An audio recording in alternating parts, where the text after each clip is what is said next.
Hello friends, welcome to Radhakrishna রাধানিশালা। আজকের আমাদের স্পেশাল রেসিপি হচ্ছে গিয়ে কচুর লতি দিয়ে চুনো মাছের ঝাল। আর বন্ধুরা, হয়তো আপনারা এরকমভাবে কখনো ট্রাই করে দেখেননি, সো আশা করছি আপনাদের সকলের এই রেসিপিটা খুবই ভালো লাগবে।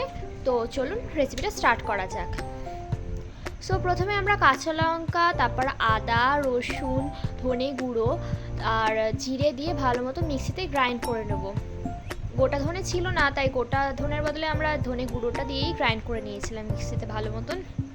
ওখানে যখন মশলাটা হচ্ছিল তখন এখানে আমরা চুনো মাছগুলো সমস্তটা ভেজে নিয়েছি। মাছগুলো ভাজা হয়ে যাওয়ার পর ওই তেলে আমরা একটা তেজপাতা অ্যাড করে তাতে আমরা কেটে রাখা যে কাঁচা পেঁয়াজগুলো ছিল সেগুলো ভেজে নেবো ভালো মতন। পেঁয়াজগুলো সামান্য একটু গোল্ডেন ব্রাউন হয়ে গেলে তাতে আমরা কেটে রাখা যেই কচুলতিগুলো ছিল সেগুলো দিয়ে ভালো মতো নেড়ে ছেড়ে নেব। আর সামান্য কিন্তু এতে লবণও দিয়ে দিতে হবে, লবণ দিয়ে নেড়ে চেড়ে নিতে হবে।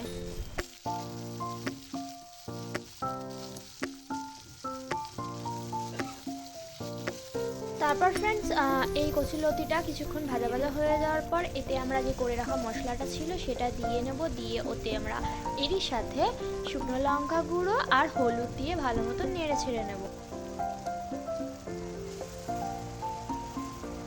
মশলাটা এখানে কিছুক্ষণ কষিয়ে নেওয়ার পর এতে আমরা সামান্য কিছুটা চিনি দিয়ে দেবো।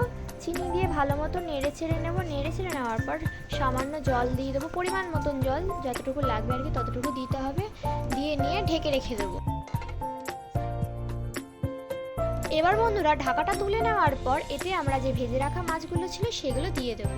এখন আর 5 মিনিট মতন ফুটিয়ে নিয়ে নামিয়ে নিলেই আমাদের রেডি কচুলতি দিয়ে চুনো মাছের ঝাল।